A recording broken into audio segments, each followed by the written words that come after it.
గా ఉపయోగపడతాడు తెలంగాణ తేవడానికి. హ్మ్. అంత దమ్ముగల్లవాడని ఆయన అట్లా అనేటట్టు నేను చేసిన అది. అచ్చా! దాన్ని గుర్తుపెట్టుకున్నారా కేసీఆర్? ఆళ్ళు నాతోని బాగానే ఉంటారండి. మనం కాకపోతే నాకేం అంటే అట్లా చూస్తే నేను తెలంగాణ ఉద్యమం నడిచినప్పుడు కూడా చాలా వరకు వాళ్ళకు అన్ని రకాలుగా నేను వ్యక్తులను, వాళ్ళను, వీళ్ళను పేర్లెందుకని అందరిని నేను సమకూర్చాను. హ్మ్. కానీ ఆయన దగ్గర ఉండే తప్పుడు శాస్త్రాలు ఏందంటే ఎవడు సాయం చేస్తాడో వాడిని మర్చిపోతాడు. హ్మ్. ఎవడు సాయం అని మళ్ళా కొత్తోన్ని పట్టుకుంటాడు. ఆయన కొత్తోన్ని వెతుక్కుంటాడు. అదే లక్షణం తన కొడుకు కూడా వచ్చింది. హ్మ్. బిడ్డకు కూడా అదే లక్షణం వచ్చింది. అంటే ఇక తండ్రికున్న లక్షణాలు ఉంటాయి కదండీ వస్తాయి. అవి. అవును. పోవు. కాకపోతే కేసీఆర్ అంటోడు ఒక దార్శనికుడు. వ్యవస్థ ఇట్లుండాలని ఒక ఒక కలలు కనే వ్యక్తి. హ్మ్. ఆ కలలను సాకారం చేసుకోవడానికి ఎవరినైనా వాడుకుంటాడు ఆయన. ఆయన దగ్గర ఉన్న లక్షణం అది. అంటే పార్టీలో 13 సంవత్సరాలు ఉన్నారు మీరు. అవునండి. పీపుల్స్ వార్ మావోయిస్ట్ పార్టీగా మారడానికి ఎప్పుడు చర్చ ప్రారంభమైంది? 93లోనే స్టార్ట్ అయిందండి అది. మాకు అప్పుడు డాక్యుమెంట్స్ ఇచ్చి మేము చదవడం, మా అభిప్రాయాలు కూడా తెలియపరచడం. అంటే ఎందుకు అన్ని ఉద్యమ సంఘాలు అన్ని అంటే కూడా ఒకటి అప్పుడు అవ్వాలనా? అన్నీ అప్పుడు ఏమొచ్చిందంటే అప్పుడు నిర్బంధం పెరిగింది, ఉద్యమం పెరిగింది. నాయకత్వం కూడా పై నాయకత్వం కూడా కావాలి. అన్ని రాష్ట్రాలలో విస్తరించాలి. నీకు మధ్యప్రదేశ్, ఛత్తీస్గఢ్ అన్ని రాష్ట్రాల వల్ల ఉద్యమం పెరుగుతున్న క్రమం. ఆ క్రమాన్ని అక్కడున్న ఉద్యమ పార్టీలు వాళ్ళందరినీ కలిపి ఇంకా ముందుకు తీసుకుపోతే ఇండియాలో గొప్ప పార్టీగా అవతరించవచ్చు అనేది వారి ఆలోచన. ఆలోచనకు అందరూ కూడా సెంట్రల్ కమిటీ మెంబర్స్ ఆమోదించారు. వీళ్ళు అందరూ బాగానే ముందుకు తీసుకుపోవడానికి ప్రయత్నం చేసిన అందరూ అంగీకారంతోనే అది ఏర్పడింది. కాకపోతే ఆంధ్రప్రదేశ్లో ఉన్న తెలంగాణ లీడర్షిప్లో ఉన్న కొంత తప్పిదాల మూలంగా, కొట్లాట మూలంగా అది వెనుకబడేది. లేకపోతే ఎప్పుడో 83లోనే అది 84లోనే మావోయిస్ట్‌గా మారిపోయేది కావచ్చు నా అభిప్రాయం. వీళ్ళ దగ్గరున్న సంక్షోభం, హ్మ్. సత్యమూర్తి సంక్షోభం, ఆదిరెడ్డి సంక్షోభం ఇలాంటి సంక్షోభాల మూలంగా అందరిని కలుపుకోవడం లోపల కానీ అప్పట్లో ఒక విభేదం వచ్చింది. పార్టీ పేరు మావోయిస్ట్ పార్టీ కాకుండా అంటే చైనా వాళ్ళని తీసుకోకుండా నేపాల్ మావోయిస్ట్ పార్టీ నేపాల్ తీసుకోకుండా ఇక్కడ మందరం కొమరం భీము గాని, అల్లూరి సీతారామరాజు పేర్లు పెట్టాలని అంటే కొంతమంది అంటే ఇప్పుడు విభేదించారని. అట్లా లేదండి. నేను నేను పూర్తిగా ఆర్గనైజర్‌గా ఉన్నా గానీ నాకు ఇంత జంజం ఉండే. ఆ! అదే ఉండే. నాకు కోటేశ్వరరావు గారు చెప్పేది. ఈ ఆదిశంకరాచార్యుల అద్వైతం చదువని చెప్పేటోడు. అది చదివిన తర్వాత మార్క్సిజం చదువు. మార్క్సిజం ఫిలాసఫీ చదువని చెప్పేటోడు. అంటే అప్పుడు అర్థం చేసుకోవడానికి అంతే కొమరం భీము, అల్లూరి సీతారామరాజు, ఎనీవన్ వాళ్ళని. అయితే వీళ్ళంతా ఒక ప్రాంతంలో వాళ్ళ హక్కుల కోసం పోరాడిన నేతలు. ఇప్పుడు మావోయిస్ట్ పార్టీలో అట్లా లెక్కడితే చాలామంది కొట్టాడి చనిపోయిన వాళ్ళు చాలామంది ఉన్నారు. హక్కుల హ్మ్. కోసం కొట్టాడి అంటే చనిపోయిన మావో సిద్ధాంతాన్ని ఎందుకు మావో ఎంచుకున్నారు? సిద్ధాంతం అంటే అది మన దగ్గర గ్రామీణ ప్రాంతము ఎక్కువ. వ్యవసాయ ఆధారిత ప్రాంతం ఎక్కువ. ఇది చైనాలో కూడా అలాగే ఉంది కాబట్టి, ఆ ఆలోచన విధానం మనం వాడుకుందామని చెప్పింది. మన ఆలోచన విధానమే అన్నాం తప్ప దాన్ని నిజంగా మనం అనలేదు. హ్మ్. మావో ఆలోచన విధానం. హుహు. కానీ పేరు నిజంగా మాత్రం మావో అని వచ్చింది కదా! ఆలోచన విధానం అండి అది. ఆలోచన విధానాన్ని తీసుకుంటారు. తప్పేంది మీరు బాగుందనుకో మీ ఆలోచన విధానం తీసుకుంటారు అది. అచ్చా! అచ్చా! అందుకు అందుకని విభేదాలు రావడం దాని వాస్తవం దాని కాదంటారు. మీద వివాదాలు. ఆలోచన విధానం. గ్రామీణ ప్రాంతాల్లో ఎట్లా పార్టీ నిర్మాణం చేయగలిగిన్లు, ఎట్లా ముందుకు పోగలిగిన్లు, ఎట్లా అచ్చా! శత్రు సైన్యాలను ఎట్లా ఎదుర్కోగలిగిన్లు అనేది దాని యొక్క ఆలోచన విధానాన్ని మనం తీసుకోవాలనేది అందరి అభిప్రాయం. ఏకాభిప్రాయం. అందుకే మావో ఆలోచన విధానం వర్ధిల్లాలంటారు. మీరు మెదక్‌లో పనిచేసిన టైంలో మీకు బాగా ఇబ్బంది పెట్టే పోలీస్ అధికారులు ఎవరు? నాకెవరు లేరండి. ఎవరు ఆ! పెట్టలేదు. అయితే నాకెవరు పెట్టలే గానీ అదే మీరు ఇబ్బంది పెట్టారా? నేను కూడా ఇబ్బంది పెట్టలే. ఆ! అప్పుడు మా ఇబ్బంది పెట్టే విధానం ఇంకా రాలేదండి. హ్మ్. మెదక్ జిల్లాకు కూడా రాలేదు. కాకపోతే ఏందంటే ఆహ్, సాంబశివరావు గారు ఉండే అప్పుడు ఎస్పీ నండూరు అన్నాడు సాంబశివరావు. సాంబశివరావు గారు ఉండే. అయితే మా దానిలో ఉద్యమకారులు అంటే లేడీస్ గాని వస్తారు, పోతారు. నా మీద తప్పుడు స్టేట్మెంట్ ఇప్పించిండు ఆయన హుహు. సాంబశివరావు గారు. ఇప్పుడు ఇంటర్వ్యూ ఇచ్చాను నేను. ఏమనిపించారు? అదే ఏదైనా కూడా ఆయన ఒక ఉన్నతాధికారి. ఐఏఎస్ గాని, ఐపీఎస్ గాని ఒక ఉన్నతమైన చదువు చదివిన వాళ్ళు. సామాజిక జ్ఞానం లేకపోతే ఇప్పుడు మేము కొట్లాడుతున్నామండి. నేను కూడా లా స్టూడెంట్‌ను. కొట్లాడుతున్నాం. కొట్లాడుతున్న నేపథ్యం ఏందని గమనించాలి. దీన్ని క్రైమ్‌గా చూడొద్దనేది మీ ఒక అభిప్రాయం. క్రైమ్‌గా చూడొద్దు. ఇదొక అలాంటి ఘటనలుగా చూసి వాళ్ళు మాట్లాడే విధానం మానుకోవాలని చెప్పి, మానుకోకపోతే చరిత్రల ఏ ఆఫీసర్ ఏ రకంగా ఇబ్బంది పడ్డారో అలాంటి ఇబ్బందులు మీకు జరుగుతాయని చెప్పి నేను స్టేట్మెంట్ ఇచ్చాను. మీ మీద ఏమని ఇప్పించారు స్టేట్మెంట్? ఆయన మా ఒక దళ సభ్యురాలు ఉండే, ఆమె పోయిన తర్వాత ఈయనకు సంబంధం అని చెప్పి పెద్ద స్టేట్మెంట్ ఇచ్చాడు ఆయన. ఇస్తే అది తప్పు అని చెప్పి నేను ఖండన చేస్తూ ఇది సంగతి అని చెప్పాను. దాన్ని ఇంటర్వ్యూ ఇచ్చాను. కానీ సిద్దిపేటలో ఒక అధికారిని పెద్ద రామను టార్గెట్ చేశారని, సిద్దిపేట పోలీస్ స్టేషన్ వైపు రెక్కి కూడా వేశారని వార్త ఉంది. పోలీస్ అధికారులను ఇవ్వలేండి అలాంటి ఆలోచన లేదండి. ఒక్కసారి ఏమైందంటే నాకు కొద్దిగా రూట్స్ పోతుంటే నాకు తెలియవు. అయితే మేము వెళ్తున్న దళాన్ని మా 2 దళాలు కలిసి వెళుతున్న క్రమం లోపల తోగుట్ట అనే ఒక అవును. విలేజ్ ఉంది. మేము ఆ తోగుట్ట విలేజ్కి మేము తెలియక నేనే అక్కడ మిగతా వాళ్ళు ఎవరికి తెలియదు. నాతో పాటు ఆజాద్ ఉండే. ఆజాద్ అంటే శాఖము మన ఈయన రాజ్కుమార్ చెరుకూరు రాజ్ రాజ్ కుమార్. ఆజాద్. ఆయనే ఇంకో ఆయన బెంగాల్ కుమార్ అని ఉండే, బెంగాల్ స్టేట్ కమిటీ మెంబర్. అయితే మేమంతా ఇటు నా గజ్వెల్ నుంచి అటు వెళ్ళిపోవాలి. అంటే గిరాయపల్లి, గజ్వేల్ అలా గిరాయిపల్లి నుంచి జగదేవ్పూర్ నుంచి నల్గొండకు వెళ్ళిపోవాలి. వీళ్ళని పంపించాలి నేను. ఆ గ్రామం లోపల అక్కడ పోతే వాళ్ళు ఉంటారు. జగదేవ్పూర్ దగ్గర దాకా పోతే మాకు వీళ్ళు ఉంటారు. నేను దుబ్బాక నుంచి సిద్దిపేట నుంచి పోతున్న క్రమం లోపల ఆ విలేజ్కి వెళ్ళిపోయాను నేను. విలేజ్ పోలీస్ స్టేషన్ ఉన్నది అక్కడ.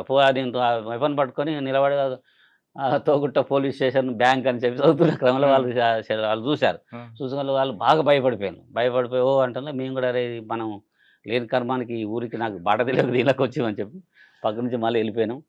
మళ్ళీ మేము ఇక్కడ ఉన్నప్పుడు మేము వెళుతున్న క్రమంలో పోలీసు బృందాలు వెహికల్ మీద వెహికల్ వచ్చినాయి. ఇప్పుడు ఆ పోలీసులు దాడి చేయడానికి అడవుల్లో ఉన్నప్పుడు ఈ ప్రాంతం నుంచి ఆ ప్రాంతం వెళ్ళాలన్నా మీరు మనతో నడుచుకుని వెళ్ళేవారు. ఆ రూట్ ఎలా తెలుస్తుంది అప్పుడు? అంటే మ్యాప్లు అంటే ఇప్పుడు మామూలుగా ఒక్కసారి 2 సార్లు వెళ్ళిన తర్వాత అర్థమవుతుందండి. అది బాట అర్థమవుతుంది. దానికి ఇట్లా పోతే చక్కగా వెళ్ళిపోతాం అని చెప్పి ఆ చేనులకి వెళ్ళిపోతూనే ఉంటాం. అది మామూలుగా అది ఇప్పుడంటే జీపీఎస్ అప్పుడు జీపీఎస్లు ఏం లేవు కదా. అప్పుడు గూగుల్ మ్యాప్లు ఏమి లేవు. లేవు. అప్పుడు అది అంత అవసరం లేదండి. వెళ్ళిపోతాం. ఒక్కసారి అలవాటు అయితే వెళ్ళిపోతామండి. అదేం లేదు. ఒకసారి నేను గట్లేము. నేను ఒకసారి మహబూబ్నగర్ పోయినప్పుడు నాకు బాగా రూట్ తెలియదు. జంగల్ ఇరుక్కపోతామని చెప్పి అప్పుడు నల్గొండ జిల్లా కమిటీ మెంబర్ ఐలయ్య అని ఉండే, టంగుటూరు ఐలయ్య అని చెప్పి ఐలన్న అని ఉండే. ఆయన చెప్తే వాళ్ళ చిన్నాయన అవుతాడు, కొడుకు అవుతాడు ఆయనకు, సాంబశివుడు. నేను తీసుకుపోయి మహబూబ్నగర్లో ఇన్ని రోజులు ఉంటాను, నాకు కష్టమైంది, నాకు బాగా కావాలంటే ఆ సాంబశివుడు నాకు ఇచ్చింది. అప్పుడు వీడు ఎక్కడ పోయినా రూట్ ఇట్లా చక్కగా కొట్టుకోపోతాడంటే ఆయన తీసుకుపోయి నేను మహబూబ్నగర్లో ఇద్దరం కలిసి ఉండేది. నాతో పాటు గార్డ్గా ప్లస్ ఉండేది. నేను తీసుకుపోయి ఆ తర్వాత ఆయనను నేను మహబూబ్నగర్లో కొన్ని రోజులు ఉన్న తర్వాత నాకు పని చేయడానికి ఇష్టపడలేదు. నేను కొద్దిగా పార్టీ నేను సతాయించేది. నాకు ఇష్టమైతే అక్కడ పని చేసి, లేకపోతే నేను ఇక్కడ పని చేయనండి, మారం వేస్తే వాళ్ళు నన్ను తీసుకొచ్చాడు. అదే వాళ్ళకు కొద్దిగా ఇబ్బంది అనిపించేది. కానీ ఇక నన్ను అవసరం రీత్యా నలగమాల పంపించినా కూడా నేనేం చేసేది, ఇక్కడ ఏమన్నా మంచి లీడర్ని తయారు చేసి మనం పక్కకు జరగాలి, ఇక్కడ ఉండద్దు అనేది నేను అనుకునేది. ఈయన బాగా పనిచేస్తాడు, నాకన్నా ఎఫెక్ట్గా ఉంటుంది అని చెప్పి పెట్టి నేను పక్కకు జరిగేది. అక్కడ నాకు ఇష్టమైన ప్రాంతంలో ఉండడానికి ఇష్టపడేది. అయితే దానికి కొద్దిగా పార్టీ ఇబ్బంది పడేది. కొద్దిగా ఆ రకంగా నేను పార్టీని కూడా కొద్దిగా ఇబ్బంది పెట్టిన. పార్టీలు ఉన్నప్పుడు మీ పౌరోత్సవం గురించి ఎప్పుడు గుర్తు రాలేదు చేయాలని? అంటే నేను ఒక్కొక్కసారి శ్రీశైలం అప్పుడు అక్కడ నల్లమల ఉన్నప్పుడు శ్రీశైలం పోయినప్పుడు నేను పంచ కట్టుకొని చిన్న జంజమిట్లు వేసుకొని మామూలుగా చిన్న పిస్టల్ పెట్టుకొని అక్కడ కూర్చునేది. కాంటాక్ట్స్ ఎవరితో మాట్లాడంటే ఆ దేవుని దగ్గర కూర్చొని వాళ్ళతో మాట్లాడి పంపించేది. నేను అది చేసేది కొద్దిగా. అంటే ఆ వృత్తిని వాడుకున్నాను. అట్లా వాడుకున్నాను. అంటే పార్టీల్లో పెళ్ళిళ్ళు అవుతున్నప్పుడు అక్కడ చేయలేదా? అట్లే నేను అట్లంటే తెలియదు. నేను వాళ్ళకు లాస్ట్ అవర్స్లో నేను బయటకు వచ్చే టైంలో కూడా నేను బ్రాహ్మణ్ తెలియదు. మా ఊరు దగ్గర అక్కడ జిల్లా సెక్రటరీ నాగన్న అని, మీ ఇద్దరం ఆయన మన పులియాంజన్న కొరియర్, నేను గణపతి కొరియర్ ఉంటుంది. మళ్ళీ మీ ఇద్దరం ఒక దగ్గర కలిసినాం. కలిసిన తర్వాత అప్పుడు శాఖమూరు అప్పారావు మేమంతా ఉన్నప్పుడు మేమంతా ఒకటే ఊరిలో ఉన్నాం అని చెప్పి ఆయన మా ఊరు పంతులు కొడుకు ఇట్లా ఆయన కమ్మాస్ ఎవరు శాఖమూరు అప్పారావు, మేమంతా ఒక దగ్గర ఉన్నామంటే మా తండ్రి మా బంధువులు మస్తు ఖుషి అవుతారు, పంతులు కొడుకుతో పనిచేస్తున్నాం అంటే అని అది అనేవరకు ఒక స్థాయి పీపుల్ దగ్గర అనేవరకు అది వీడు ఎవడో గౌడో రెడ్డి అనుకుంటే వీడు బ్రాహ్మణుడు అనేది అప్పుడు అర్థమైంది వాళ్ళకి. అంతవరకు నాకు పార్టీలు కూడా కుల వివక్ష ఉందంటారా? వ్యవస్థ లేదండి, అట్లే ఉంటారండి. ఒకడు ఏంటంటే జ్ఞానం లేనోడు, జ్ఞానం లేకుండా పోటీ పడేటోడు, సత్తా లేకుండా పోటీ పడేటోడు ఏ పార్టీలో అయినా తన కార్డు తీస్తాడు, కుల కార్డు తీస్తాడు, తప్పదు అది. అన్ని పార్టీలో మావోయిస్ట్ పార్టీ అనేది అదే పీపుల్స్ వార్ పార్టీ అనేది అతీతమైనది కాదు కదండి ఈ వ్యవస్థలో. ఇది ఇది ప్రత్యేకంగా ఇట్లా నిర్మిస్తాం అంటే కూడా అది కరెక్ట్ కాదు. దానిలో కూడా అలాంటి భావాలు తప్పకుండా వస్తాయి. దాన్ని ప్రతిసారి రెక్టిఫై చేసుకుంటూ ముందుకెళ్తాంటది పార్టీ. 13 సంవత్సరాలు ఉన్న తర్వాత ఎందుకు బయటకు వచ్చారు? నాకంటే నేను చెప్పే బయటకు వచ్చానండి. నాకు ఇష్టం అనిపించలే. అంటే నేను ఉంటున్న క్రమం లోపల నాకు దీన్ని ఏమంటారంటే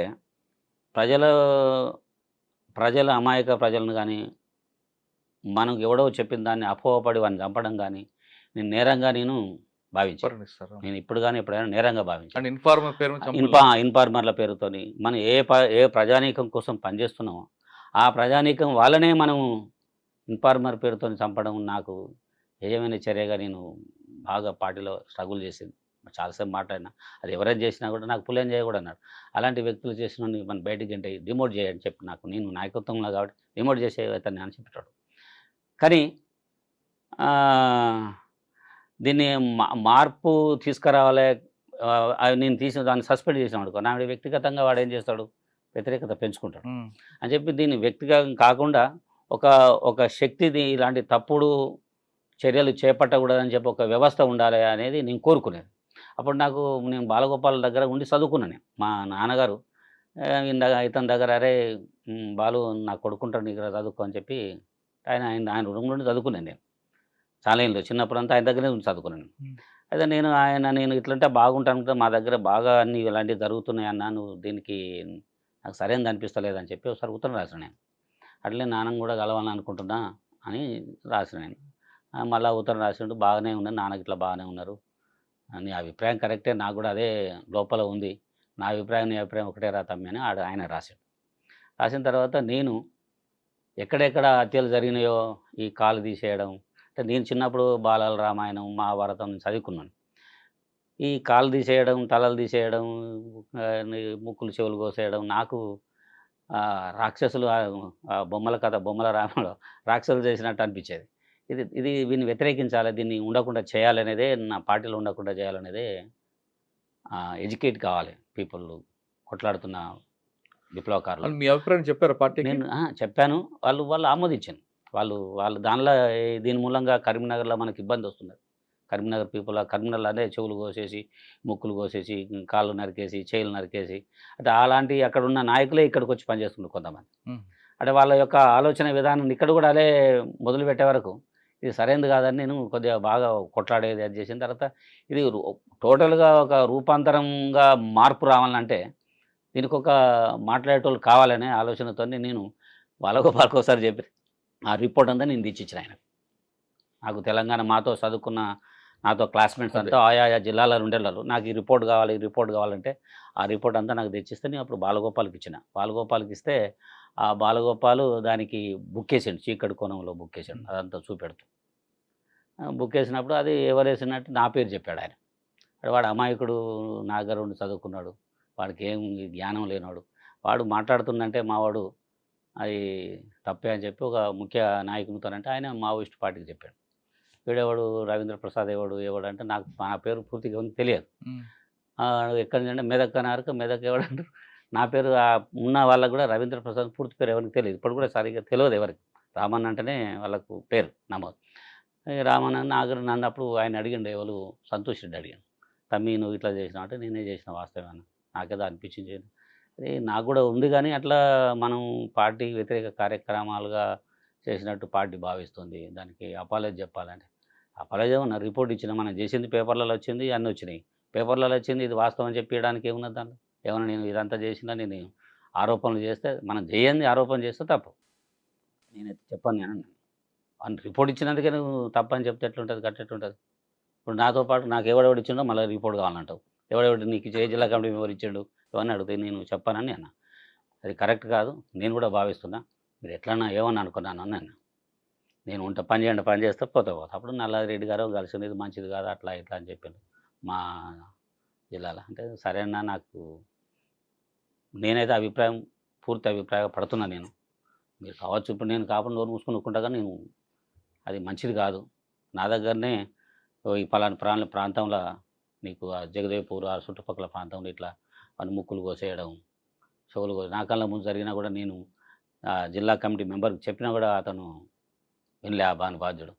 నాకు ఇది ఎక్కడ న్యాయం? అంటే ఆ ఒక్క రీజన్ తోనే బయటకు వచ్చారు. ఒక్కటే రీజన్ కాదు, ఇలాంటి కొన్ని ఇప్పుడు ఆ తర్వాత శ్రీపాదరావుని చంపేయడం, తప్పని ఒప్పుకోవడం, అంటే ఇవన్నీ మీకు ఎవడు సహాయం చేస్తాడో వాన్నే చంపి ఆ, క్షమాపణ కోరితే ఉండదండి. పిలిచి చంపడం మనిషిని, రా అంటే వాడు నమ్మకంతోనే వస్తాడు. అన్నాలంటే ఏముందండి, రామన్న వెళ్తున్నట్టు వస్తాడు, రాగానే వాడిని చంపేస్తే ఎట్లుంటుంది? నేను చంపాలంటే ఇంకా నీకు దొరకయా? నువ్వు అంత బలహీనుడివా? పిలిచి చంపడం కరెక్ట్. నేను అంత బలహీనత ఉన్నోని ఉద్యమం అలాంటి ఉద్యమాల్లో నువ్వు ఏదైనా పని చేయి. అటువంటి సంఘటన ఒకటి చెప్పండి. ఆ? పిలిచి చంపిన సంఘటన. అది కొద్దిగా ఇబ్బందికరమే. మ్మ్. నాకు అన్నం పెట్టినోడు కూడా చంపేశాను. అయ్యో. నేను పైకి పోయిన తర్వాత వాడు నేను వచ్చినాక ఆయనకు చెప్తా, రిపోర్ట్ చేస్తా, మీ సంగతి చెప్తా అంటేనే వాడిని చంపేశాం కిందకి ఆడ. అంటే అంటే బాధాకరమైన అంశం. నాకు తిండి పెట్టి వాడు హోటల్లో పనిచేసి నాకు వాడు ఆ హోటల్లో ఉన్న కొంత మిగిలిన అన్నాన్ని నాకు పట్టుకొచ్చి పెట్టేటోడు. మనిషికి ఎంత ఇబ్బంది అనిపిస్తుందో మీరు కూడా అవును, చూడండి. అవును. అలాంటి సంఘటనలు ఉన్నాయి. ఆ తర్వాత ఏంటంటే ఇక ఒక 94, 95 వచ్చే వరకు, అంటే 94, 90 ఈ వరంగల్ మీటింగ్ తర్వాత పెండ్లాం పంచాయతీ ఉన్నాడు, భూమి జాగల పంచాయతీ ఉన్నాడు, అంతా వానికి సులువుగా దొరికేది. అన్నాలలో పోతే అంతా ఈజీ ఉంటుందని చెప్పి అలాంటి వ్యక్తులంతా ఫుల్ టైం తీసుకొచ్చిండు కొంతమంది. వానికి నాకు ఎక్కువ పేరు రావాలి, నేను ఎక్కువ మంది ఇచ్చిన అనేది ఆ సిద్ధాంతపరంగా లేకపోవడం. ఆడ వచ్చిన తర్వాత ఇక వానికి ఏముంది, ఏదో ఒకటి చేసి హీరోయికి పేరు రావాలి. వాడిని 2, 3 చంపేస్తే వాని పేరు వస్తుంది, పేపర్లో వస్తుంది, టీవీలో వస్తుంది. దానికోసం వాడు ఈ పిచ్చి పిచ్చి పనులు చేయడం, ఉద్యమానికి చెడ్డ పేరు తేవడం, ఇవన్నీ మేము చెప్తున్నాం, పార్టీకి చెప్తున్నా కూడా అది సెంట్రల్ కమిటీ నేను అనుకుంటానంటే స్టేట్ కమిటీ, సెంట్రల్ కమిటీ కానీ ఈ ఈ చదువుకున్న వాడితో సిద్ధాంతపరంగా మనతో సేమ్ ఎడ్యుకేటెడ్ ఉన్నతో సమస్యలు ఉంటాయి.